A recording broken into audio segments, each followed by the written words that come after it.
Good evening बच्चों। हम पढ़ रहे हैं क्लास 12 फिजिक्स और चैप्टर 1 के डेरिवेशंस हमने कंप्लीट कर लिए थे। एक लेक्चर में, वन शॉर्ट लेक्चर में सभी डेरिवेशंस कंप्लीट किए और आज इस लेक्चर में हम स्टार्ट करने वाले हैं second chapter electrostatic potential and capacitance के डेरिवेशंस। जितने भी पॉसिबल हो पाएंगे हम ट्राई करेंगे कि एक ही लेक्चर में ज़्यादा से ज़्यादा डेरिवेशन कवर कर पाएँ। तो ठीक है, आप तैयार हैं पढ़ने के लिए। अगर आपने पिछला लेक्चर नहीं देखा है तो पहले उसको देख लें, क्योंकि चैप्टर 1 के कुछ कंसेप्ट हम यहाँ पर यूज़ करेंगे तो आपको आना चाहिए। तो पहले आप चैप्टर 1 कंप्लीट देखें, सारे डेरिवेशंस आपको आना चाहिए, क्योंकि एग्ज़ाम टाइम है। तो अब ये नहीं कि चलो ठीक है बाद में पढ़ लेंगे, तो अभी कवर करें। तो without waste of time second chapter के डेरिवेशन स्टार्ट करते हैं। तो देखिए, सेकंड चैप्टर है आपका इलेक्ट्रोस्टैटिक पोटेंशियल एंड कैपेसिटेंस। जैसा कि आपको पता है, क्योंकि काफ़ी टाइम हो गया पढ़ते पढ़ते, चैप्टर का नाम तो आपको याद हो ही गया होगा। तो मैं फर्स्ट डेरिवेशन आपको बता देता हूं कि find electric potential due to point charge at distance R. तो जैसे मान लीजिए कि हमारे पास एक पॉइंट चार्ज है Q और इसकी वजह से आर डिस्टेंस पर, यहाँ से मान लीजिए आर डिस्टेंस पर कोई पॉइंट है, तो आपको बताना है कि यहाँ पर कितना इलेक्ट्रिक पोटेंशियल है। उससे पहले आपको समझा देता हूँ मैं कि इलेक्ट्रिक पोटेंशियल होता क्या है। इलेक्ट्रिक पोटेंशियल को हम V से डिनोट कर रहे हैं। अब जैसे मान लो कि ये हमारे लिए क्या है, इन्फिनिटी है, तो इन्फिनिटी से आप लेकर आएंगे कितना चार्ज, 1 कूलम चार्ज लेकर आएंगे, और इलेक्ट्रिक फील्ड के किसी भी पॉइंट तक आप लेकर आएंगे तो आपने जो वर्क किया है वही वर्क किसके इक्वल हो जाएगा, इलेक्ट्रिक पोटेंशियल के इक्वल हो जाएगा। ये क्लास 10th में भी आपने पढ़ा है कि इलेक्ट्रिक पोटेंशियल क्या होता है। It is the work done in moving unit positive charge from infinity to a point in electric field. तो हर बार 1 कूलम तो लाएंगे नहीं। जैसे मान लीजिए आप Q चार्ज को लेकर आते हैं और आपने W वर्क किया, तो जब Q चार्ज को लाने का वर्क W है तो 1 कूलम को लाने का वर्क कितना होगा बच्चे, W अपॉन Q। और 1 कूलम चार्ज को लाने के वर्क को हम क्या बोलते हैं, इलेक्ट्रिक पोटेंशियल। तो इलेक्ट्रिक पोटेंशियल को क्या लिखा जा सकता है, W अपॉन Q। बट ध्यान ये रखिए कि जो पोटेंशियल आप निकाल रहे हैं वो वर्क डन है। क्या है, वर्क डन। कितना चार्ज लेके आना है, 1 कूलम चार्ज। लेकिन लाएगा कौन, क्या इलेक्ट्रिक फील्ड की वजह से वर्क करेंगे अपन, क्या इलेक्ट्रिक फील्ड वर्क करेगी या कोई एक्सटर्नल एजेंट। तो यहां पर जो वर्क होता है वो होता है work done by external force या एक्सटर्नल एजेंट। कहां से कहां तक लाना है, इन्फिनिटी से पॉइंट, वैसे मान लो P माना है मैंने, तो इस P पॉइंट तक लेकर आना है। तो इन्फिनिटी से पॉइंट P तक जो एक्सटर्नल फोर्स के थ्रू जो वर्क होगा उस वर्क को डिवाइड करेंगे Q से, तो आपको इलेक्ट्रिक पोटेंशियल मिल जाएगा। तो सीधी सी बात यह है कि आपको क्या फाइंड करना है, इलेक्ट्रिक पोटेंशियल। और इलेक्ट्रिक पोटेंशियल फाइंड करने के लिए आपको वर्क कैलकुलेट करना है। वर्क फाइंड करना सबको आता है, बच्चा बच्चा जानता है वर्क क्या होता है। तो वर्क का फॉर्मूला होता है बच्चे, फोर्स इनटू डिस्प्लेसमेंट, यानी कि F vector dot S vector. S मतलब displacement vector, F dot S पढ़ा होगा आपने 9th क्लास में, 11th क्लास में। लेकिन जब ये फोर्स कांस्टेंट हो तो ऐसा फॉर्मूला लगा सकते हैं अपन।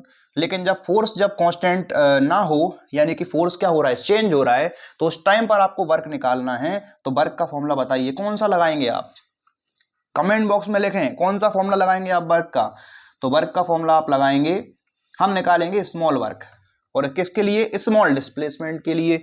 तो आप इसको लिख सकते हैं F vector dot ds vector, या आपने डिस्प्लेसमेंट R माना हो तो dr वेक्टर कर लेना, x माना हो तो dx वेक्टर कर लेना। तो जो भी आपने डिस्प्लेसमेंट माना हो, तो हम क्या बात कर रहे हैं कि स्मॉल वर्क मिलेगा, और इसी को आप इंटीग्रेट कर लोगे लिमिट लगा के तो पूरा वर्क मिल जाएगा। तो कहानी यही है कि यहां पर जो फोर्स लग रहा है वो कांस्टेंट फोर्स तो मिलेगा नहीं, तो वर्क कैसे कैलकुलेट करेंगे आप, इस तरीके से। तो कोई समस्या थोड़ी है, एक काम करो, R डिस्टेंस पर कोई पॉइंट है और हमने यहां पर कोई चार्ज रख दिया। कितना चार्ज रख दिया, Q नॉट। Q नॉट समझते हो, टेस्ट चार्ज होता है, very very small charge. It does not produce its own electric field, ये खुद की फील्ड नहीं बनाएगा, टेस्ट चार्ज होता है, very very small positive charge. हमने R डिस्टेंस पर इसको थोड़ा सा डिस्प्लेस कर दिया। कितना डिस्प्लेस किया, तो जैसे मान लो इसको यहां से यहां भेजा, तो इसका डिस्प्लेसमेंट में डी आर मान लेता हूँ, क्योंकि आर डिस्टेंस के बाद जो डिस्प्लेसमेंट हुआ वो कितना हुआ है, D R, very very small displacement D R. Okay, जब ये आर डिस्टेंस पर है तो यहाँ पर कोई फोर्स लग रहा होगा। चलिए ठीक है, कौन सा फोर्स लगेगा, तो ये जो चार्ज हमारे पास है क्यू नॉट चार्ज, इस पर एक फोर्स लगेगा, क्योंकि ये पॉजिटिव चार्ज मान लेता हूं मैं, नेगेटिव भी ले सकते हो, वो आपकी चॉइस है क्या लेना है। मैं पॉजिटिव लेके करता हूं, आप एक काम करना नेगेटिव लेके ट्राई करना खुद से। तो ये पॉजिटिव चार्ज है और ये टेस्ट चार्ज कैसा होता है, पॉजिटिव। तो पॉजिटिव चार्ज पॉजिटिव को क्या करेगा, रिपेल। तो यहां पर लग जाएगा कौन सा फोर्स, इलेक्ट्रिक फोर्स लगेगा इस डायरेक्शन में। तो मैं आपसे पूछता हूं वर्क आप कैसे निकालेंगे, इलेक्ट्रिक फोर्स से निकालोगे, नहीं, क्योंकि मैंने क्या बोला था कि आप जो वर्क कैलकुलेट करेंगे वो एक्सटर्नल फोर्स से करेंगे। तो जितना इलेक्ट्रिक फोर्स है इतना ही आप लगाएंगे एक एक्सटर्नल फोर्स, और जो इसके अपोजिट डायरेक्शन में होगा ये कौन सा फोर्स हो गया, एक्सटर्नल फोर्स। तो हमें जो वर्क कैलकुलेट करना है और यहां रखना है वो कौन से फोर्स से निकालेंगे, एक्सटर्नल फोर्स से निकालेंगे। ठीक है, डिस्प्लेसमेंट कितना किया, यहां से यहां तक का डी आर डिस्प्लेसमेंट हो गया। यहां तक की कहानी समझ में आ गई। ओके, तो मैं यहां पर वर्क कैलकुलेट करने जा रहा हूं, लेकिन हम निकालेंगे वेरी वेरी स्मॉल वर्क, कितना, डी डब्ल्यू। तो जब डिस्प्लेसमेंट डी आर करेंगे तो उसके लिए वर्क हमने क्या माना है, डी डब्ल्यू माना है, वेरी वेरी स्मॉल वर्क। तो ठीक है, तो डी डब्ल्यू इक्वल टू कैसे निकालेंगे, एफ वेक्टर, कौन सा वेक्टर, एक्सटर्नल फोर्स, और डॉट डी आर वेक्टर, ऐसे ही निकालेंगे। देख लो वर्क का फॉर्मूला क्या है, F dot d are vector, F dot D S, जो भी आपने माना हो, हमने डी आर माना है। तो यहां पर d W equal to A dot B का फॉर्मूला लगाइए। अच्छा, ये जो फोर्स है एक्सटर्नल फोर्स और ये डिस्प्लेसमेंट कैसे हैं, अपोजिट, तो एंगल कितना बनेगा, 180 का। इसको ऐसे लिख सकते हैं, F external d r cos 180। A dot B का फॉर्मूला होता है ए बी कॉस थीटा, तो एफ डॉट डी आर को लिख दिया F d r cos theta. Theta कितना है, 180, क्योंकि अपोजिट में है इसलिए। ओके, अब यहां पर cos 180 की वैल्यू रख लेना, आप सबको आती है, cos 180 की वैल्यू कितनी होती है, -1, तो ये हो गया minus F external d R. अब आपको टोटल वर्क निकालना है तो आप क्या करेंगे, दोनों तरफ इंटीग्रेट कर देंगे। तो integration of d W equal to, इस तरफ भी इंटीग्रेट करेंगे, माइनस को बाहर रहने दो, integration of F external d are. Integrate करेंगे तो बच्चे लिमिट लगाएंगे। आप जो वर्क कैलकुलेट कर रहे हैं तो चार्ज क्यू नॉट को कहां से कहां तक लेकर आए, तो हम इस क्यू नॉट चार्ज को, जैसे मान लो इन्फिनिटी से ला रहे थे, तो क्यू नॉट चार्ज को लेकर आए इन्फिनिटी से कहां तक, पॉइंट पी तक। तो पॉइंट पी पर कितना डिस्टेंस होगा, आर डिस्टेंस होगा, और इन्फिनिटी पर तो इन्फिनिटी डिस्टेंस है ही, यानी कि आप कहां से कहां तक लेकर आ रहे हैं, इन्फिनिटी से लेके आर तक। ये जो आर है हम आर के रेस्पेक्ट में कर रहे हैं, तो यहां पर लिमिट किसकी लगाएंगे, आर की, इन्फिनिटी से यहां तक लाने का वर्क। तो लिमिट क्या लगा दिया, इन्फिनिटी से आर तक। ओके, तो देख लें, आसान था। Small work, force into displacement, F dot d are, F dot d r cos 180, cos 180 -1, ये लगा दिया। 1 का इंटीग्रेशन डब्ल्यू के रेस्पेक्ट में बताइए बच्चे कितना होगा, डब्ल्यू। इधर लिमिट लगाने की आवश्यकता नहीं है, चाहो तो लगा सकते हो, बट मैंने यहां पे लिख दिया डब्ल्यू। और ये कौन सा फोर्स के थ्रू वर्क किया है, एक्सटर्नल फोर्स के थ्रू। कहां से कहां तक किया है, इन्फिनिटी से पॉइंट पी तक। तो इस तरीके से मैं वर्क को डिफाइन कर रहा हूं, ये work done by external force है और इन्फिनिटी से पॉइंट पी तक। अब यहां पर फोर्स का फॉर्मूला लगा लो। अच्छा, फोर्स का फॉर्मूला क्या होगा, तो कूलॉम्स लॉ से इस पॉइंट पर कितना फोर्स लग रहा है, यहां पर फोर्स लगेगा आपका K Q naught upon R square, यही फोर्स है। देखो, जो इलेक्ट्रिक फोर्स होता है वही किसके इक्वल होगा, एक्सटर्नल फोर्स के इक्वल। तो यहां पर फोर्स की जगह पे लिख सकते हैं K Q naught upon R square D R. अब के क्यू नॉट कैसे हैं, कांस्टेंट हैं, तो इन्हें हम इंटीग्रेशन से बाहर कर देंगे। तो ये सब बेसिक था, इसको रफ कर दूं क्या इस तरफ से, इसकी तो आवश्यकता नहीं है कुछ भी। ओके, अब एक काम करें कि यहां पर माइनस बाहर है, के बाहर है, क्यू नॉट को बाहर करो, के क्यू नॉट बाहर, अंदर बचेगा integration of 1 upon R square D R. क्या इसका इंटीग्रेशन आता है आपको, चलिए आता है तो बताओ फिर कमेंट बॉक्स में क्या इंटीग्रेशन होगा इसका। जिसको नहीं आता वो समझे, आर स्क्वायर ऊपर जाकर क्या बन जाएगा, आर की पावर -2 हो जाएगा। चलो यही कर देते हैं, थोड़ा सॉल्यूशन भी लेंथी दिखना चाहिए। तो के क्यू क्यू नॉट, लेकिन आप डरना मत, सॉल्यूशन लेंथी भले ही दिखे। आर को ऊपर भेजेंगे, इसको आर की पावर 2 को उधर जाके क्या हो जाएगा, आर की पावर -2 और ये डी आर। अब देखिए माइनस अच्छा लग रहा है, के क्यू क्यू नॉट। अब इसमें लगा दो फॉर्मूला। तो x की पावर n का अगर आप इंटीग्रेशन करते हैं तो फॉर्मूला होता है x की पावर n+1 अपॉन n+1। तो यहाँ पर n की जगह पे कौन है बताइए, -2। तो r की पावर -2+1 अपॉन -2+1 इंटीग्रेट किया। अच्छा लिमिट कौन सी चल रही थी, लिमिट भी साथ में लिखते चलो, इन्फिनिटी से लेके r तक। यहाँ भी कौन सी लिमिट चल रही है, इन्फिनिटी से r। ये भी कौन सी लिमिट है, इन्फिनिटी से r। तो ये हो गया बच्चे इन्फिनिटी से r। माइनस के क्यू क्यू नॉट। अब r की पावर -2+1 कितना हो गया, -1। तो r की पावर -1 अपॉन -1, -2+1 -1 इन्फिनिटी से r तक। ये -1 इधर लाएंगे, माइनस माइनस प्लस हो जाएंगे। तो यहाँ बचेगा आपका के क्यू क्यू नॉट, और माइनस की पावर बेकार लग रही है, इसको नीचे भेजेंगे तो माइनस हट सकता है क्या, इसको 1/r लिख सकते हैं। तो 1/r इन्फिनिटी से r। अब रखो इसमें limit, upper limit minus lower limit. तो के क्यू क्यू नॉट को ऐसा ही रहने दो, अपर लिमिट r रखेंगे तो 1/r, लोअर लिमिट रखेंगे इन्फिनिटी तो 1/इन्फिनिटी। इन्फिनिटी क्या बच्चे बहुत बड़ा नंबर है, डिवाइड करने पे आंसर 0 आता है। ये तो बच्चा जानता है, ये तो फर्स्ट क्लास का बच्चा ही बता देगा। फिर आप तो कौन सी क्लास के बच्चे बैठे हैं इधर, 12th या नर्सरी। तो 1/इन्फिनिटी कितना हो गया, 0। क्या बचेगा, 1/r।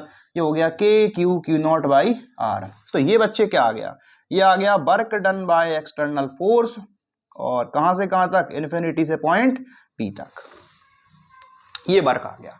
लेकिन क्या हमें वर्क निकालना है, वर्क थोड़ी निकालना है, हमें क्या निकालना है, पोटेंशियल।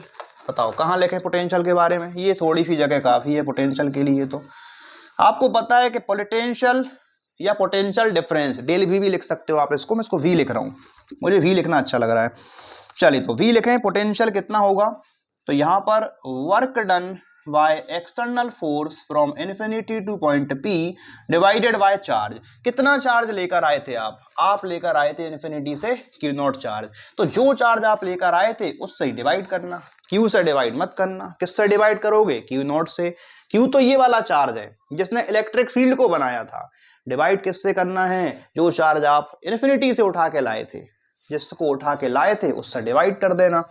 चलिए ठीक है, तो यहां पर वर्क की जगह पे क्या लिखा जा सकता है, अभी अभी जो आपने कैलकुलेट किया था कि K Q Q naught upon R, और डिवाइड किससे करना है, जो चार्ज आप कहां से उठा के लाए थे, इन्फिनिटी से। तो डिवाइड करो इसको बच्चे, तो पोटेंशियल कितना हुआ, आंसर बताइए, के क्यू बाई आर। समझ आया कुछ, याद कर लो कि पॉइंट चार्ज क्यू की वजह से आर डिस्टेंस पर कितना पोटेंशियल होता है, के क्यू बाई आर होता है। और ये पोटेंशियल का मतलब क्या है, वर्क है बच्चे। पोटेंशियल क्या होता है, वर्क। किस काम को करने का, 1 कूलम चार्ज को इन्फिनिटी से यहां तक उठा के लाने का जो आपका वर्क है वही इलेक्ट्रिक पोटेंशियल है। क्लियर, के क्यू बाई आर। एक बात ध्यान रख लेना कि पॉजिटिव चार्ज है तो पोटेंशियल पॉजिटिव आएगा, और अगर आपने कोई नेगेटिव चार्ज लिया होता तो आर डिस्टेंस पर जो पोटेंशियल आता वो होता -kq/r। पॉजिटिव चार्ज का पोटेंशियल पॉजिटिव होता है और नेगेटिव चार्ज का पोटेंशियल नेगेटिव होता है। चलिए ठीक है, ये हो गया आपका पहला डेरिवेशन, समझ आया होगा। इसी का यूज करके हम कुछ और बातें कर लेते हैं। चलिए करें क्या बात है, ओके। तो first derivation complete, electric potential due to point charge at distance r। अब मैं आपको करवाने जा रहा हूं सिस्टम ऑफ चार्जेस की पोटेंशियल एनर्जी। अच्छा, पोटेंशियल एनर्जी क्या होती है, देखो पोटेंशियल मतलब 1 कूलम चार्ज को लाने का वर्क, और पोटेंशियल एनर्जी मतलब जितना भी चार्ज लेकर आए थे उसमें जितना भी वर्क हुआ है वही वर्क किसके इक्वल हो जाएगा, पोटेंशियल एनर्जी के इक्वल हो जाएगा। तो वहां कोई कंडीशन नहीं है कि 1 कूलम को लेके आओ, आप तो 10 कूलम लाओ, 50 कूलम लाओ, जितना भी चार्ज लेकर आओगे उस चार्ज को लाने में जो आपने वर्क किया था वो वर्क किसके इक्वल होगा, पोटेंशियल एनर्जी के इक्वल होगा। अब हम करने जा रहे हैं एक और डेरिवेशन। कौन सा डेरिवेशन? यहां पर हम फाइंड करेंगे पोटेंशियल एनर्जी। अब ये पोटेंशियल एनर्जी क्या है? कुछ नहीं है, देखो वर्क है। इलेक्ट्रिक पोटेंशियल भी वर्क था, पोटेंशियल एनर्जी भी वर्क है। सिंगल चार्ज को लाएंगे, यानी सॉरी 1 कूलम चार्ज को लेकर आएंगे, उसमें आपने जो वर्क किया उसको बोलेंगे इलेक्ट्रिक पोटेंशियल। लेकिन अगर आप कोई भी चार्ज लेकर आ रहे हैं 1 कूलम, 2 कूलम, 3 कूलम, और उसमें आपने जो वर्क किया उस वर्क को हम क्या बोलेंगे? Potential energy. तो देखो मेरे पास जो भी चार्ज हैं वो कहाँ रखे हैं? मान लो इन्फिनिटी पे रखे हैं, Q1, Q2, Q3, Q4। इन सभी चार्जेस को हम 1 बाई 1 लेकर आएंगे। यहां पर पहली कंडीशन तो ये है कि एक्सटर्नल इलेक्ट्रिक फील्ड यहां पर 0 है। कौन सी कंडीशन है? कि एक्सटर्नल इलेक्ट्रिक फील्ड 0, यहां पर कोई इलेक्ट्रिक फील्ड नहीं है। और आप पहला चार्ज Q1 को लेकर आए, तो Q1 चार्ज को लेकर आएंगे तो कितना वर्क किया आपने? कुछ नहीं किया। इलेक्ट्रिक फील्ड अगर होती तो उसके अगेंस्ट वर्क करना पड़ता। यहां पर तो इलेक्ट्रिक फील्ड की वैल्यू 0 है, तो पहले चार्ज को लाने में कोई वर्क नहीं हुआ। तो जब वर्क नहीं हुआ तो पोटेंशियल एनर्जी भी नहीं मिलेगी, क्योंकि पोटेंशियल एनर्जी किसके इक्वल होती है? वर्क के इक्वल होती है। हमें वर्क कैलकुलेट करना था। तो मतलब ये कि सिंगल चार्ज की कोई पोटेंशियल एनर्जी आपको नहीं मिलेगी। अच्छी बात है। तो सिंगल चार्ज की नहीं मिलेगी, कम से कम 2 चार्ज तो होना चाहिए। जब एक्सटर्नल इलेक्ट्रिक फील्ड की वैल्यू 0 हो तो कम से कम 2 चार्ज होना चाहिए। तो एक और चार्ज लेकर आते हैं। तो मान लो ये पॉइंट है अपना फर्स्ट पॉइंट। दूसरा पॉइंट अपन ये मान लेते हैं, ये हो गया आपका ए, इसको मान लो बी। तो सेकंड पॉइंट पर आप दूसरा चार्ज लेकर आएंगे, तो मान लो कौन सा चार्ज लेकर आए? Q2।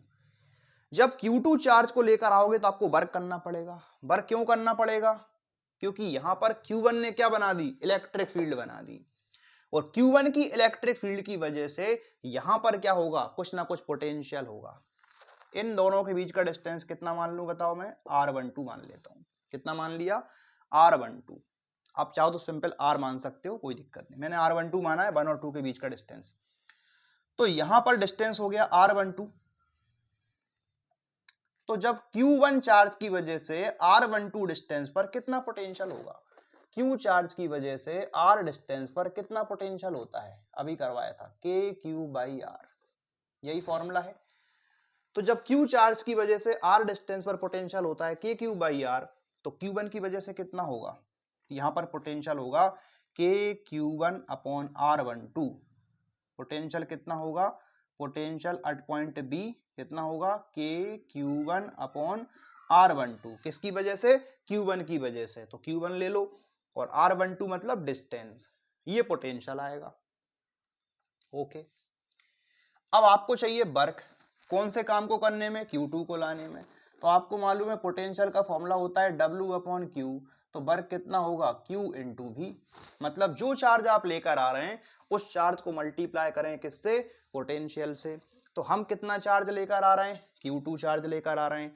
पोटेंशियल कितना है? KQ1/R2। इससे मल्टीप्लाई करने से वर्क मिल जाएगा।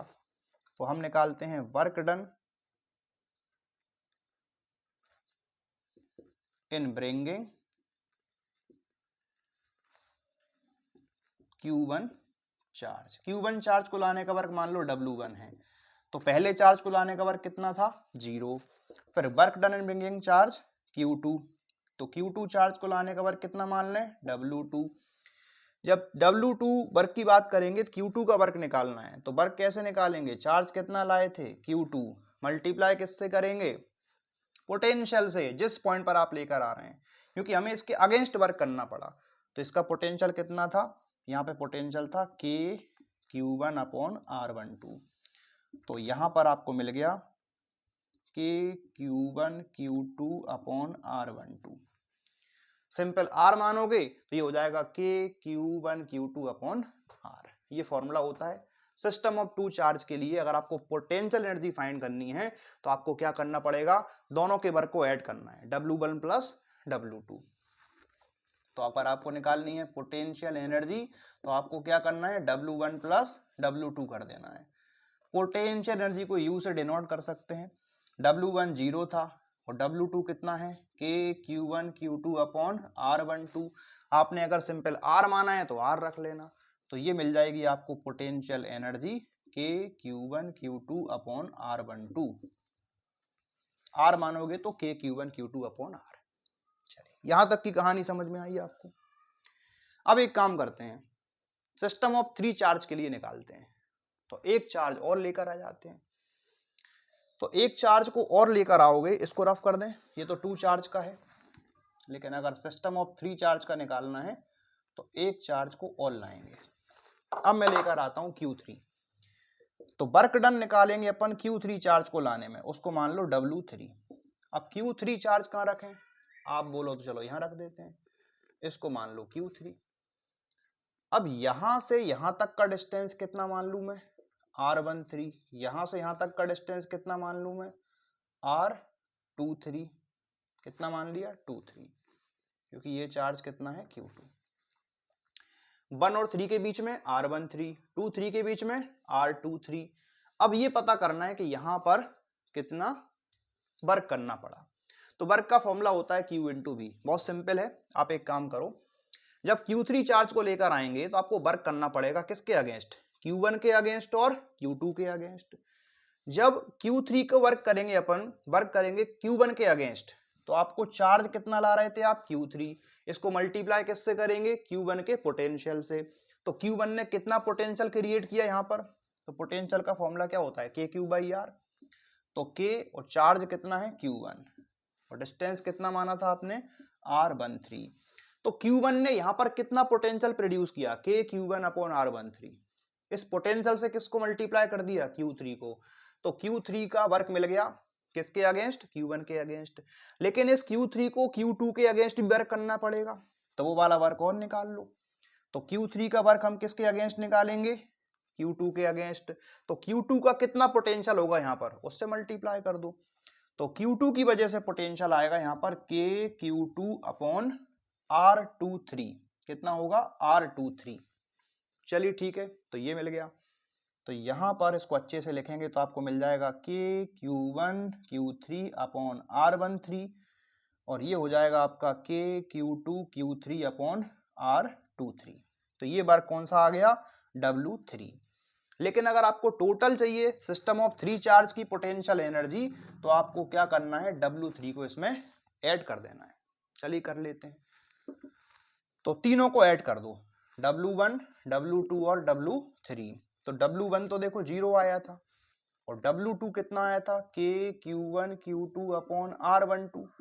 और W3 का कितना आ गया, तो ये आ गया आपका के Q1 Q3 अपॉन R13 और के Q2 Q3 अपॉन R23 मिल गया। इसमें आप चाहो तो के कॉमन ले सकते हो, तो बाकी अंदर क्या बचेगा, Q1 Q2 upon R12, Q1 Q3 upon R13 और Q2 Q3 अपॉन R23। तो इस तरीके से आप निकाल सकते हैं potential energy. System of 3 charge की पोटेंशियल एनर्जी आपको मिल जाएगी। चलिए, कुछ आया समझ में, आसान था। इसी तरीके से आपको बताता हूं मैं कि अगर मान लो 4th चार्ज को लेकर आएंगे, इसका मैं करूंगा नहीं, आपको समझाता हूं। अगर मान लो 4th चार्ज को लेकर आएंगे Q4, तो अब कितनी पोटेंशियल एनर्जी होगी। तो यहां तक का तो आपको मिल गया, पहले चार्ज को लाने का वर्क W1, सेकंड को लाने का W2, थर्ड को लाने का W3, यहां तक तो हो गया। अब आपको क्या करना है, W4 और निकाल लेना है कि इस चार्ज को लाने में कितना वर्क करना पड़ा। जब इसके लिए वर्क निकालोगे तो वर्क डन किसके अगेंस्ट करेंगे अपन, Q1 भी रोक रहा है, Q2 भी रोक रहा है, Q3 भी रोक रहा है, तीनों के अगेंस्ट करना पड़ेगा। तो आपको Q4 को मल्टीप्लाई करना है Q1 के पोटेंशियल से। यहां कितना पोटेंशियल जनरेट किया, Q4 को मल्टीप्लाई करना है Q2 के पोटेंशियल से, और Q4 को मल्टीप्लाई करना पड़ेगा Q3 के पोटेंशियल से। तीनों को ऐड करके आपको मिल जाएगा Q4 का, यानी W4 मिल जाएगा, Q4 को लाने का वर्क।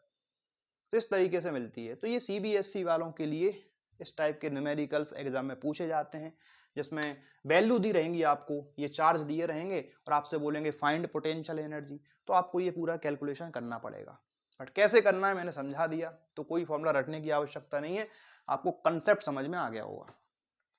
चलिए ठीक है, एक क्वेश्चन और बनता है। जैसे ये 3 चार्ज हैं, 3 की बात कर लेते हैं कि 3 चार्ज की पोटेंशियल एनर्जी फाइंड करना सिखा दिया। लेकिन कोई आपसे बोले कि तीनों चार्ज को आपको सेपरेट करना है इनफाइनाइट डिस्टेंस तक, तो बताइए कितनी एनर्जी देनी पड़ेगी, कितना वर्क करना पड़ेगा? भाई जितना लाने में किया था उतना ही ले जाने में करना पड़ेगा। लाने का वर्क मतलब पोटेंशियल एनर्जी, तो वापस भेजोगे इन्फिनिटी तब भी कितना वर्क होगा, वही पोटेंशियल एनर्जी के इक्वल। तो आपको सिंपली क्या करना है, चार्जेस को लाना है या इनको वापस कहां भेजना है, इन्फिनिटी पर। तो वर्क किसके इक्वल होता है, पोटेंशियल एनर्जी के इक्वल होता है। दोनों ही केस में हम क्या फाइंड करते हैं, पोटेंशियल एनर्जी। तो ठीक है, फिर ये वाला क्वेश्चन थोड़ी सी बात कर लेते हैं। जैसे मान लो एक्सटर्नल इलेक्ट्रिक फील्ड को पहले मैंने जीरो किया था, मैं जीरो नहीं कर रहा हूं। जब ये एक्सटर्नल इलेक्ट्रिक फील्ड जीरो नहीं होगी तब हम कोई चार्ज को लेकर आए, जैसे मान लो आप क्यू चार्ज को लेकर आए, यहां पे रख दिया, तो अब इसकी कितनी पोटेंशियल एनर्जी है। देखो पहले सिंगल चार्ज की पोटेंशियल एनर्जी जीरो होती है, लेकिन अब चूंकि यहां पर पहले से ही इलेक्ट्रिक फील्ड है तो पहले चार्ज को लाने में भी वर्क करना पड़ेगा। तो क्यू चार्ज की कितनी पोटेंशियल एनर्जी होगी, तो यहां पर पोटेंशियल कितना है, मान लो V, और इस पॉइंट को नाम दे दो A। तो यहां का पोटेंशियल मान लेते हैं VA। ए पॉइंट का पोटेंशियल कितना है, VA। पोटेंशियल मतलब 1 कूलम चार्ज को लाने का वर्क, और आपको निकालनी है पोटेंशियल एनर्जी मतलब वर्क निकालना है। वर्क का फॉर्मूला होता है Q इंटू V। तो यहां पर पोटेंशियल एनर्जी किसके इक्वल हो जाएगी, Q इंटू VA के इक्वल, क्योंकि यहाँ का पोटेंशियल कितना माना है, VA। लेकिन अगर टू चार्ज को लेकर आए, इसको Q1 मान लो, दूसरे को अपन बताओ क्या माने, Q2 मान लेते हैं, इस पॉइंट को B मान लो, और बीच का डिस्टेंस बताइए कितना माने, A और B के बीच का डिस्टेंस वही मान लेते हैं R12। लेकिन B पॉइंट का अपना भी एक पोटेंशियल होगा, VB। इलेक्ट्रिक फील्ड के अंदर तो होता ही है पोटेंशियल, A का पोटेंशियल VA मान लिए, B का पोटेंशियल VB मान लिया, और अब आप Q1 को लेकर आए तो आपने इतना वर्क किया, कितना वर्क किया। अब सिस्टम ऑफ टू चार्ज की चाहिए, ये हो गया वन चार्ज की। सिस्टम ऑफ टू चार्ज की आप निकालेंगे पोटेंशियल एनर्जी, तो पहले चार्ज को लाने का वर्क पहले ही हो चुका है, Q इंटू VA प्लस, अब जब Q2 चार्ज को लाओगे तो आपको फिर वर्क करना पड़ेगा। तो एक तो इस इलेक्ट्रिक फील्ड जो पहले से ही प्रेजेंट है उसके अगेंस्ट वर्क करना पड़ेगा। तो वाला वर्क कैसे निकालेंगे, Q2 को मल्टीप्लाई करेंगे यहाँ का पोटेंशियल जो पहले से ही प्रेजेंट है, कौन सा, VB। तो ये हो गया। लेकिन इसको लाने का जो हम वर्क करते हैं वो इलेक्ट्रिक फील्ड के अगेंस्ट किया, और इस Q1 के अगेंस्ट भी करना पड़ेगा। तो Q1 के अगेंस्ट कैसे करेंगे, चलिए कर लेते हैं। तो Q2 को मल्टीप्लाई करो कि Q1 ने यहां पर कितना इलेक्ट्रिक पोटेंशियल जनरेट किया, तो वो हो गया K Q1 अपॉन R12। तो कुछ आया समझ में, तो Q VA plus sorry Q1, इसको Q1 माना था, तो Q1 VA plus Q2 VB plus K Q1 Q2 upon R12। तो ये हो गया बच्चे potential energy system of two charge के लिए when external electric field present. तो अब एक क्वेश्चन करते हैं कि इलेक्ट्रिक डाइपोल की वजह से उसकी एक्सिस पर और इक्वेटोरियल पोजीशन पर कितना इलेक्ट्रिक फील्ड होगा। चलिए ठीक है, तो यहां पे लिखते हैं potential due to electric dipole.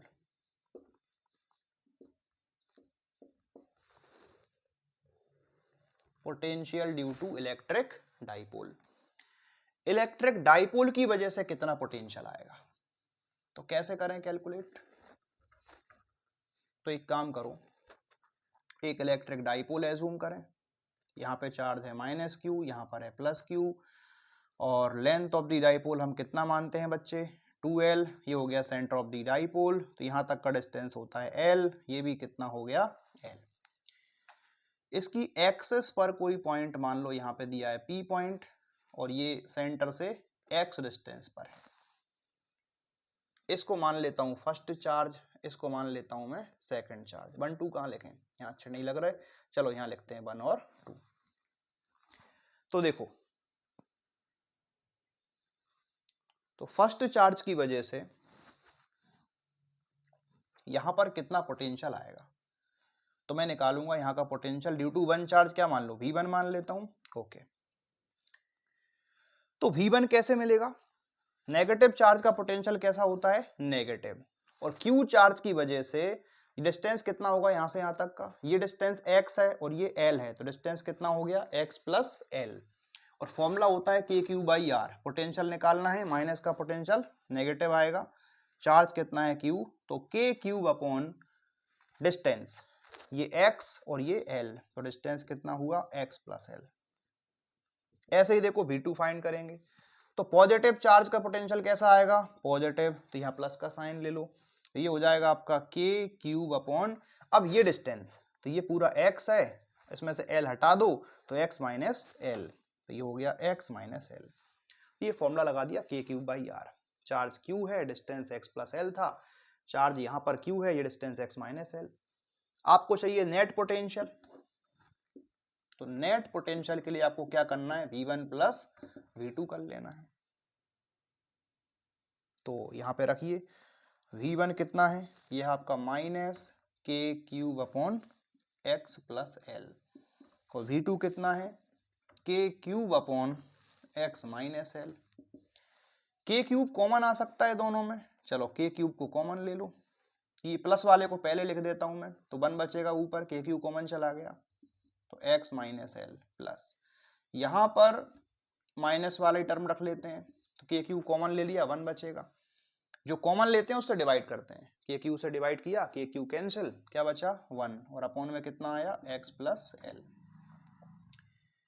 यहां पर इसको एलसीएम लेके सॉल्व कर लेते हैं, तो दोनों को मल्टीप्लाई करके लिखिए, तो x minus l x plus l, cross multiply हो जाएगा, x प्लस l का इधर हो जाएगा, माइनस का साइन लगाओ, और x माइनस l का इधर हो जाएगा। अब देखो k cube x plus l, bracket open करने पर माइनस का x और प्लस का l, a minus B A plus B का फॉर्मूला लगा दो, X square minus L square minus X plus X cancel, l plus l बताओ कितना होगा, 2l होगा, तो इसको लिख दो 2l, और अपॉन में क्या चल रहा है, x square minus L square. ये पढ़ाया था पिछले लेक्चर में मैंने, q इंटू 2l को क्या लिखते हैं, डाइपोल मूवमेंट, ये होता है आपका p। तो यहां पर चलो यहाँ लिखेंगे अब क्वेश्चन को, तो ये हो जाएगा आपका k p अपॉन, ये क्या हो गया, x square minus L square. तो ये आ गया आपका पोटेंशियल, नेट पोटेंशियल। अब यहाँ पर हमें पता है कि x जो है मच ग्रेटर होता है l से, ये डिस्टेंस बहुत ज़्यादा है, पहले भी हमने किया था, जब ये डिस्टेंस बहुत ज़्यादा है तो एल स्क्वायर को नेगलेक्ट कर दो, तो ये हो गया के पी अपॉन एक्स स्क्वायर। यानी कि डाइपोल की एक्सिस पर जो पोटेंशियल आएगा वो कितना होगा, के पी अपॉन एक्स स्क्वायर। बताओ देख लो, कोई समस्या हो तो, आसान था। Potential due to electric dipole में मैंने पोटेंशियल कहां पे फाइंड कर लिया, डाइपोल की एक्सिस पर, और कितना आया, के पी बाई एक्स स्क्वायर। ठीक है, देखें इसको। अब एक काम करते हैं, डाइपोल की इक्वेटोरियल पोजीशन पे निकालते हैं, डाइपोल के इक्वेटोरियल पोजीशन पर पोटेंशियल फाइंड करते हैं, तो ये भी हो जाएगा, ये बहुत ज्यादा आसान है। देखो ये क्या हो गई, equatorial position, centre of the dipole, length of the dipole क्या होते हैं बताइए बच्चे, 2l, ये इसका हाफ करने पर l, ये भी कितना हुआ l, ये चार्ज कितना है माइनस q, ये कितना है प्लस q, बेकार तो नहीं लग रहा, नहीं लग रहा, ओके, प्लस q। इसको मैं क्या मानता हूं 1, इसे क्या मानता हूं 2। डाइपोल की एक्सिस पर कहीं भी एक पॉइंट ले लो, एनी पॉइंट p, और ये सेंटर से कितनी दूरी पर है, f डिस्टेंस पर। एक बात बताओ, नेगेटिव चार्ज की वजह से यहां पर जो पोटेंशियल आएगा वो नेगेटिव आएगा, और पॉजिटिव की वजह से पॉजिटिव आएगा। ये डिस्टेंस को मैं r मान लूं क्या, तो क्या ये डिस्टेंस भी r हो जाएगा, बिल्कुल हो जाएगा, क्योंकि परपेंडिकुलर बाइसेक्टर पर कोई पॉइंट लोगे तो वो इन दोनों से इक्वल डिस्टेंस पर होता है, तो ये r है तो ये भी r है। अब मैं v1 फाइंड करने जा रहा हूं, तो नेगेटिव चार्ज का पोटेंशियल नेगेटिव, और q चार्ज की वजह से r डिस्टेंस पर कितना पोटेंशियल होता है बताइए बच्चे, k क्यूब बाई r। सही है, ओके। ये सेकंड चार्ज का पोटेंशियल v2 मान लू। अब ये प्लस की वजह से पोटेंशियल कैसा आएगा, पॉजिटिव आएगा, तो ये हो जाएगा के क्यूब अपॉन, और डिस्टेंस कितना माना था आर, तो ये भी कितना हो गया के क्यूब बाई आर। के क्यूब बाई आर स्क्वायर मत करना, वो इलेक्ट्रिक फील्ड होती है। पोटेंशियल कितना होता है K cube by are. V1 V2 दोनों आ गए। अगर आपको नेट पोटेंशियल फाइंड करना है तो आपको क्या करना पड़ेगा बताइए, V1 प्लस V2। V1 कितना है माइनस के क्यूब बाई आर, और V2 कितना है K cube by R. Plus minus के कैंसिल होकर नेट पोटेंशियल कितना मिलेगा 0। तो यहां से ध्यान रखें कि इक्वेटोरियल पोजीशन पर जो इलेक्ट्रिक पोटेंशियल की वैल्यू होती है वो कितनी होती है 0। ये समझ आया आपको? देखो देख लें, कोई भी डाउट हो आपको बताएं। Potential due to electric dipole on equatorial position आपको 0 मिलेगा। ठीक, चलिए ठीक है, आगे बात करते हैं।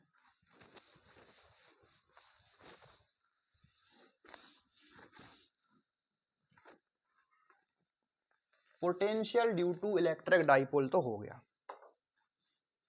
अब इलेक्ट्रिक पोटेंशियल की एक बात और बता दूं मैं, कि जैसे मान लो आपके पास कोई स्फीयर है और ये कंडक्टिंग स्फीयर है, मतलब मेटलिक स्फीयर है, और आपने इसको चार्ज दिया, तो ये चार्ज हमेशा कहाँ होता है सरफेस पे रिसाइड करता है। कोई भी कंडक्टिंग स्फीयर को आप चार्ज देंगे पॉजिटिव नेगेटिव, वो कहाँ होता है सरफेस पर होता है। थोड़ी स्फीयर के बारे में बात कर लें। स्फीयर पे जो भी चार्ज देंगे आप, लेकिन ये कैसा होना चाहिए कंडक्टिंग होना चाहिए, मेटलिक होना चाहिए। तो चार्ज हमेशा कहाँ होता है सरफेस पर होता है। नॉन कंडक्टिंग अगर हुआ तो नॉन कंडक्टिंग में अगर हॉलो है तो चार्ज सरफेस पर रहेगा, और नॉन कंडक्टिंग में अगर सॉलिड स्फीयर ले लिया तो चार्ज पूरे वॉल्यूम में डिस्ट्रीब्यूट होता है। तो ध्यान रख लो कि वॉल्यूम में चार्ज किस में आता है non conducting solid, non conducting, और कैसा होना चाहिए सॉलिड स्फीयर। तो वहां पर चार्ज कहां होता है, चार्ज होता है वॉल्यूम में, पूरे वॉल्यूम में डिस्ट्रीब्यूट होता है। बाकी इसके अलावा नॉन कंडक्टिंग का हॉलो हो या कंडक्टिंग का सॉलिड या हॉलो कुछ भी हो, चार्ज हमेशा सरफेस पे रहेगा अदर केसेस में। बट एक केस याद रख लो, नॉन कंडक्टिंग सॉलिड वाले केस में चार्ज पूरे वॉल्यूम में डिस्ट्रीब्यूट होता है।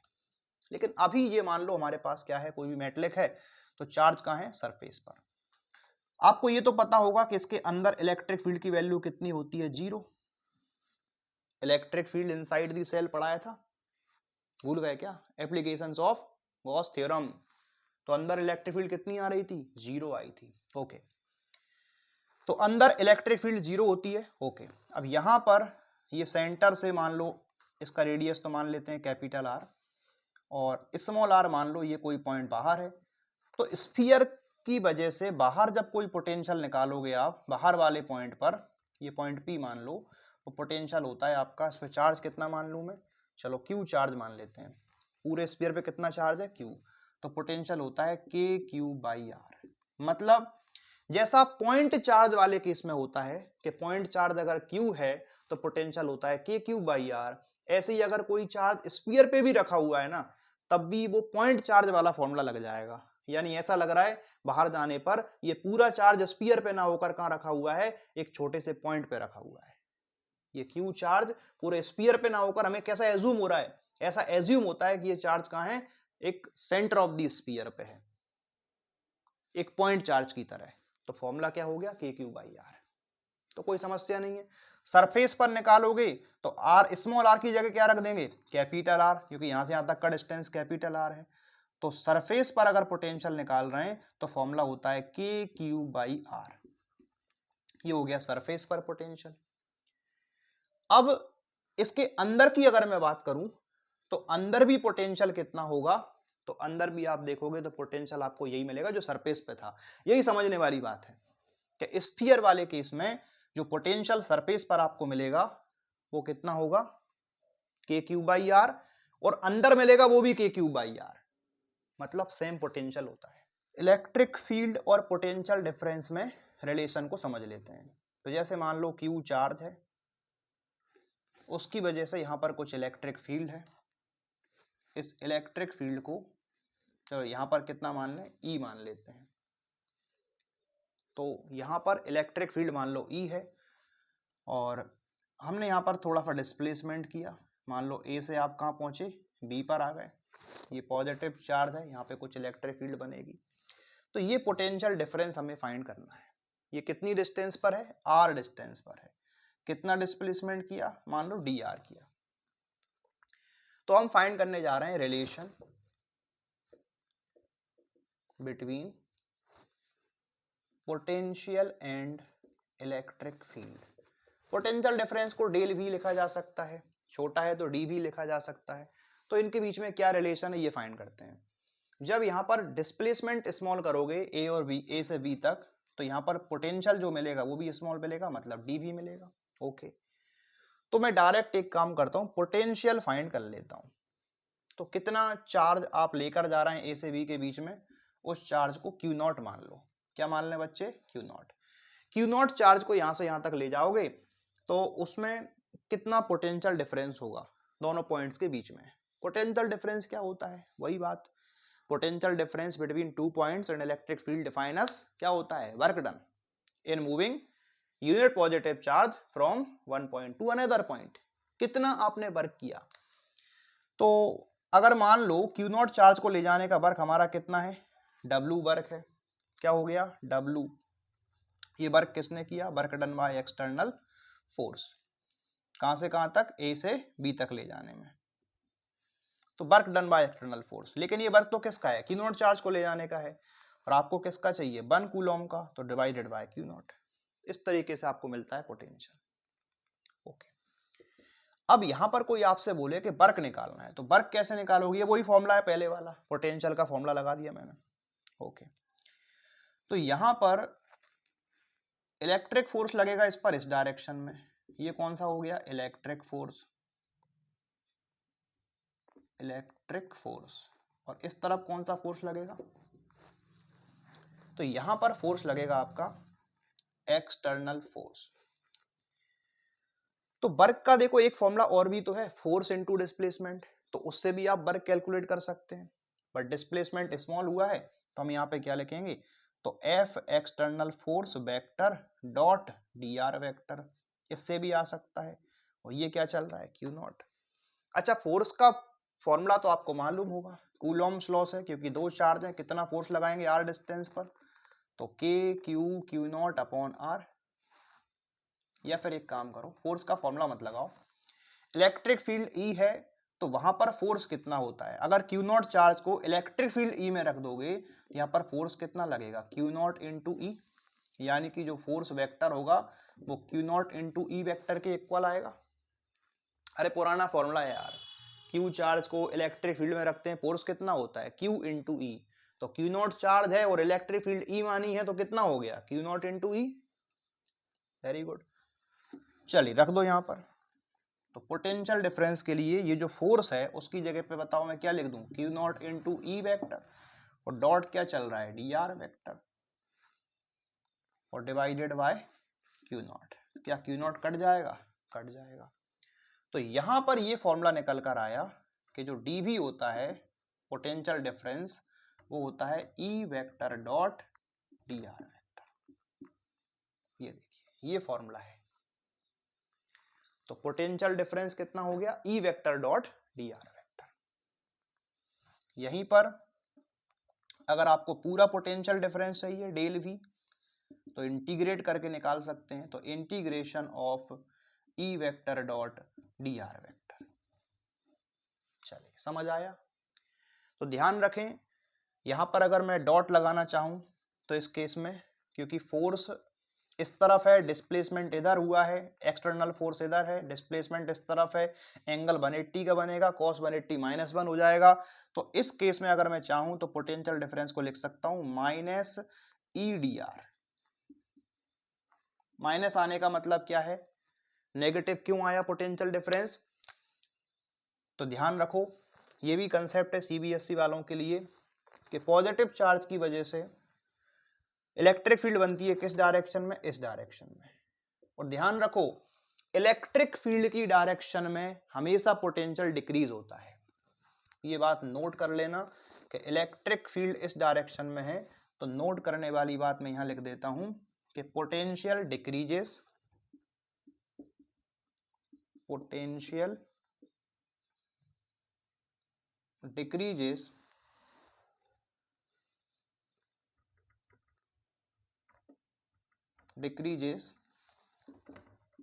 in the direction of electric field। तो इलेक्ट्रिक फील्ड की डायरेक्शन में पोटेंशियल डिक्रीज होता है। अब जैसे मान लो कि यहाँ पोटेंशियल 4 है और यहाँ 3 है, डिक्रीज हुआ, तो छोटे नंबर में से बड़ा नंबर माइनस करोगे। डिफरेंस कैसे निकालते हैं? फाइनल माइनस इनिशियल, क्योंकि आप ए से बी में जा रहे हैं। तो बी का पोटेंशियल 3, ए का 4, 3 - 4 आंसर आएगा -1, इसलिए नेगेटिव आता है। तो इलेक्ट्रिक फील्ड की डायरेक्शन में जो पोटेंशियल होगा वो कैसा आएगा? नेगेटिव आएगा, पोटेंशियल डिफरेंस, क्योंकि पोटेंशियल डिक्रीज होता है in the direction of electric field. तो आपको मैंने समझा दिया relation between V and D कैसे निकालते हैं। तो ये रिलेशन होता है, इसको इस तरीके से लिखा जा सकता है, डॉट लगा दोगे फॉर्मूला, तो इसको अभी इस केस में ऐसा लिख सकता हूं मैं। और पूरा निकालना है तो लिमिट लगा देना यहाँ पर, जो भी आप लिमिट लगाएं उससे आपको 2 पॉइंट के बीच का पोटेंशियल डिफरेंस मिल जाएगा कि आप कहां से कहां तक का पोटेंशियल डिफरेंस निकाल रहे हैं। तो relation between V and D यहां तक हमने कंप्लीट किया। इलेक्ट्रिक पोटेंशियल आपको बता दिया, स्फीयर वाला केस समझा दिया। स्फीयर के बाहर k3/r से निकाल लो, स्फीयर की सरफेस पर k3/r रखेंगे, लेकिन r मतलब रेडियस होगा, और स्फीयर के अंदर वही पोटेंशियल रहेगा जो सरफेस पर है, क्योंकि अंदर कांस्टेंट होता है। ओके, चलिए ठीक है, अब थोड़ी और बढ़ते हैं आगे। इलेक्ट्रिक पोटेंशियल की बातें कर लें आज अपन। काफी सारे पॉइंट्स हैं जो डिस्कस करने थे आपसे। अब इलेक्ट्रिक डाइपोल वाला पोटेंशियल हो गया, टॉर्क वाला पिछली क्लास में बता दिया था डाइपोल पर कितना टॉर्क लगेगा। अब इलेक्ट्रिक डाइपोल को रोटेट करेंगे इलेक्ट्रिक फील्ड के अंदर, तो हम निकाल रहे हैं वर्क डन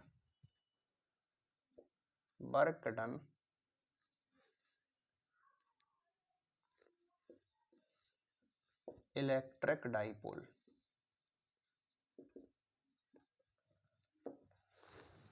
डाइपोल की वजह से वर्क निकालेंगे, फिर पोटेंशियल एनर्जी भी निकाल लेंगे, तो कोई दिक्कत नहीं है। देखो ये मान लो हमारे पास क्या है, एक इलेक्ट्रिक फील्ड है, उसमें बच्चे क्या रखा हुआ है? इलेक्ट्रिक डाइपोल रखा हुआ है, -q चार्ज +q चार्ज। ये centre of the dipole, dipole movement minus से प्लस की तरफ होता है, तो ये हो गया डाइपोल मूवमेंट p वेक्टर। अब इस डाइपोल को हमने रोटेट कर दिया, तो डाइपोल जो है यहां पर आ गया, और कितना एंगल से रोटेट किया? थीटा एंगल से रोटेट किया। पहले कितने पे रखा था? 0 पर रखा था, क्योंकि p वेक्टर और e वेक्टर सेम डायरेक्शन में है, तो एंगल 0 बन रहा था। अब 0 से आपने कितना कर दिया? थीटा। जब डाइपोल को रोटेट किया तो कितना वर्क हुआ? हमें वर्क निकालना है। क्या निकालना है? वर्क।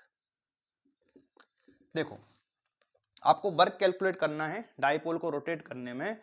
अगर लीनियर डिस्प्लेसमेंट करेंगे तो वर्क होता है फोर्स इनटू डिस्प्लेसमेंट, लेकिन अगर रोटेशन हो रहा है तो वर्क होता है टॉर्क इनटू एंगुलर डिस्प्लेसमेंट, और एंगुलर डिस्प्लेसमेंट को हम क्या बोलते हैं?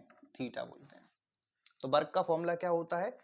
क्योंकि लीनियर वाले केस में अगर आपको वर्क निकालना है तो आप करोगे फोर्स इनटू लीनियर डिस्प्लेसमेंट, और एंगुलर में निकालना है तो टॉर्क इनटू डिस्प्लेसमेंट। लेकिन ऐसा कब होता है? जब फोर्स कांस्टेंट हो और टॉर्क कांस्टेंट हो। बट यहाँ पर टॉर्क तो कांस्टेंट मिलेगा नहीं।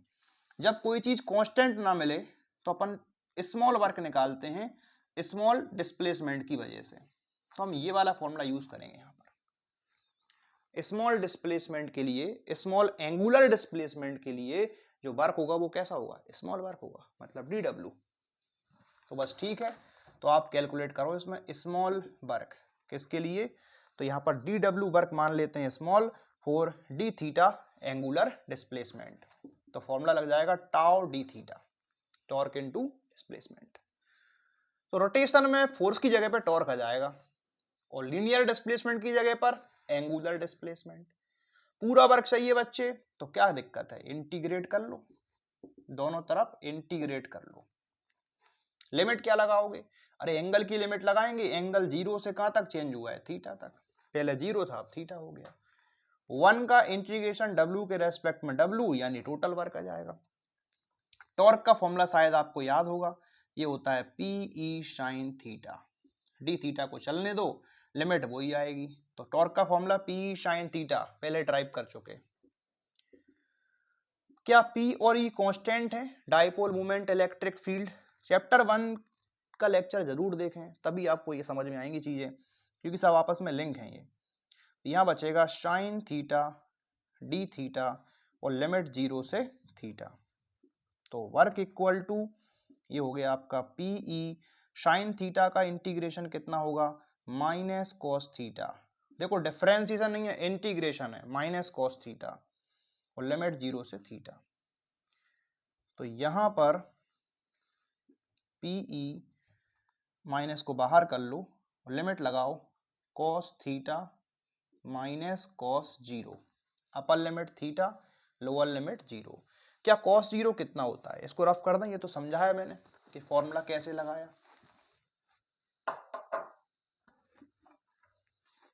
तो वर्क इक्वल टू PE, चलो माइनस बाहर है, ओके, कॉस थीटा और कॉस 0 की वैल्यू क्या होती है? +1, तो यहाँ 1 रख लो। इस माइनस को अंदर भेज देना, तो PE यहीं पे रहेगा, माइनस अंदर जाके माइनस माइनस प्लस हो जाएंगे, 1 प्लस का हो जाएगा और ये माइनस का हो जाएगा कॉस थीटा। तो ये हो गया बच्चे वर्क का फॉर्मूला। यानी कि इलेक्ट्रिक डाइपोल को अगर आपने रोटेट किया है तो उसमें कितना वर्क होगा? तो ये वर्क देख लें, PE ब्रैकेट के अंदर 1 माइनस कॉस थीटा, तो ये आपको मिल जाएगा work done in rotating a dipole uniform electric field. अब हमें एक काम करना है, पोटेंशियल एनर्जी और फाइंड करनी है। ये तो देखो वर्क डन हो गया। अब एक काम करते हैं, पोटेंशियल एनर्जी निकालते हैं। कोई दिक्कत नहीं है, सेम डेरिवेशन है, बस पोटेंशियल एनर्जी वाले केस में हम क्या करेंगे, स्टार्टिंग में 90 पे रखेंगे। Potential energy of electric dipole की पोटेंशियल एनर्जी। तो इस तरीके से देखें, तो ये मान लो कि डाइपोल रखा हुआ है, कितने एंगल पे है? -q + q, centre of the dipole. Dipole movement minus से प्लस, यानी P वेक्टर इस डायरेक्शन में मिलेगा और इलेक्ट्रिक फील्ड इस डायरेक्शन में है, तो एंगल कितना हुआ? 90 डिग्री पे रखा है। फिर आपको इसको 90 से कितना? थीटा पे ले जाना है। अब आप इसको इधर रोटेट करो, इधर करो, बट फाइनल एंगल कितना रहेगा? थीटा रहेगा। मैं इसको इस तरफ मान लेता हूं। जब डाइपोल यहां पर आ जाएगा -q + q, तो अब डाइपोल मूवमेंट यहां पे रहेगा, बट एंगल तो इलेक्ट्रिक फील्ड से ही मेजर करना है। पूरा एंगल यहां से यहां तक का कितना होगा? थीटा होगा। बात वही है, पोटेंशियल एनर्जी निकालना मतलब वर्क निकालना। क्या निकालना है बच्चे? वर्क। तो फिर वही बात कि डी थीटा डिस्प्लेसमेंट किया वो वर्क कितना हुआ? dw। मैं फिर से वही वर्क कैलकुलेट कर रहा हूं जो उससे पहले किया था। तो वर्क का फॉर्मूला होता है टाउ डी थीटा। पूरा वर्क चाहिए तो बच्चे क्या करेंगे? इंटीग्रेट कर लेंगे और टॉर्क को क्या लिख देंगे? PE sin theta D theta. Integrate तो आप कर लेंगे, 1 का इंटीग्रेशन W के रेस्पेक्ट में W। अच्छा, लिमिट क्या लगाओगे? इस बार डाइपोल कितने एंगल पे रखा है? स्टार्टिंग में 90 पर और फाइनली कितने पहुंचेगा? थीटा पर। तो 90 से थीटा की लिमिट लगा लेंगे। तो ये क्या है? चलने दो इसको, PE को बाहर कर दो, अंदर बचेगा sine theta D theta, limit 90 से थीटा। PE को बाहर करो, साइन थीटा का इंटीग्रेशन फिर आप बताएंगे माइनस कॉस थीटा होता है पहले की तरह, लिमिट वही चलेंगी। ये माइनस फिर बाहर आ जाएगा और इस बार अंदर क्या बचेगा बताइए? कॉस थीटा और लिमिट 90 से थीटा।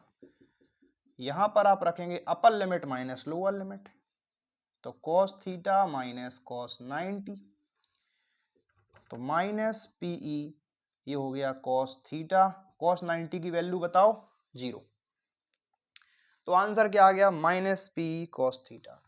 तो ये मिल गया आपको वर्क, तो वर्क डन कितना हुआ माइनस पीई कॉस थीटा। जो वर्क है वही क्या है पोटेंशियल एनर्जी है, तो आपको पोटेंशियल एनर्जी थीटा एंगल पर कितनी मिली माइनस पीई कॉस थीटा। तो ये फॉर्मूला याद कर लो, इसको वेक्टर फॉर्म में लिखें तो इसको लिख सकते हैं minus P vector dot E vector, क्योंकि ए बी कॉस थीटा मतलब ए डॉट बी। फॉर्मूला क्या हो गया P vector dot E vector, P dot E को लिख सकते हैं पी कॉस थीटा। तो ये मिलेगी आपको यहाँ पर potential energy stored in rotating a electric dipole in uniform electric field। Dipole को आप रोटेट करेंगे किसी थीटा एंगल पर तो इतनी आपको मिल जाएगी पोटेंशियल एनर्जी। फिर यहाँ पर आपको फाइंड करनी है, जैसे पोटेंशियल एनर्जी 0 डिग्री पर कितनी होगी, किसी भी एंगल पे निकाल रहे हैं, हम निकाल रहे हैं 0 डिग्री पर, theta equal to 0, theta equal to 0 degree. तो 0 पर निकालना है तो cos 0 कितना हो जाएगा 1 हो जाएगा, तो आपको मिल जाएगी माइनस पीई के इक्वल मिलेगी। और थीटा इक्वल टू 180 पे निकालना है तो 180 रख दो, तो cos 180 माइनस 1 और माइनस माइनस प्लस, तो ये पीई के इक्वल मिलेगी। और पोटेंशियल एनर्जी 90 डिग्री पे निकालनी है, थीटा इक्वल टू 90 पर, तो cos 90 0 होता है, पोटेंशियल 0 हो जाएगा। तो आप समझ गए। तो ये जो 180 पे मिली वो कैसी है मैक्सिमम, कौन सी हो गई मैक्सिमम। 0 पे कितनी आई मिनिमम पोटेंशियल एनर्जी। और 0 वाला कौन सा होता है स्टेबल इक्विलिब्रियम, पढ़ा होगा बच्चों ने, स्टेबल इक्विलिब्रियम थ्योरी में पढ़ा है। और 180 वाले क्या बोलते हैं अनस्टेबल, अनस्टेबल ये अभी नहीं पढ़ाऊंगा मैं, हम डेरिवेशन पढ़ रहे हैं आज, थ्योरी वाली बात अभी नहीं करेंगे। इसको बोलते हैं स्टेबल इक्विलिब्रियम, यहाँ पर पोटेंशियल एनर्जी होती है मिनिमम, और ये होता है अनस्टेबल इक्विलिब्रियम, यहाँ पर पोटेंशियल एनर्जी होती है मैक्सिमम, कितने एंगल पे 180 पर। तो ये कर दिया मैंने potential energy of electric dipole का डेरिवेशन। चलिए देखो कोई भी डाउट हो तो बताएं। तो यहां तक हमने काफी टॉपिक कवर किए अभी तक, देख लें। तो पोटेंशियल एनर्जी हमने फाइंड कर लिया डाइपोल के लिए, डाइपोल के लिए वर्क भी कैलकुलेट किया, डाइपोल की एक्सिस पर कितना पोटेंशियल होता है वो भी हमने समझा, और डाइपोल की इक्वेटोरियल पोजीशन पे पोटेंशियल निकाला। स्फीयर के बाहर, स्फीयर की सरफेस पर, स्फीयर के अंदर पोटेंशियल कैलकुलेट किया। किसी पॉइंट चार्ज की वजह से आर डिस्टेंस पर कितना पोटेंशियल होता है उसका डेरिवेशन भी किया। और सिस्टम ऑफ चार्जेस के लिए पोटेंशियल एनर्जी को भी हमने फाइंड किया। तो इस लेक्चर को यहीं पे करते हैं एंड, और अगले लेक्चर में, क्योंकि इसका एक पार्ट और बचा हुआ है, तो उस लेक्चर में हम बात करेंगे कैपेसिटर के बारे में। तो अलग टॉपिक है कैपेसिटर, उसके बारे में समझेंगे। ज़्यादा लेंथी लेक्चर हो जाएगा, कितना भी कोशिश करो टाइम ज़्यादा लगता है फिजिक्स पढ़ाने में, डेरिवेशंस करने में, तो समय ज़्यादा लग रहा है। तो एक काम करते हैं कैपेसिटर वाले टॉपिक के लिए एक सेपरेट वीडियो बनाएंगे, उसमें हम समझेंगे कैपेसिटर क्या है, क्या कैपेसिटेंस होता है, कैसे निकालते हैं, कितनी एनर्जी होती है, और सीरीज कॉम्बिनेशन, पैरेलल कॉम्बिनेशन, ये सब समझेंगे। Thank you.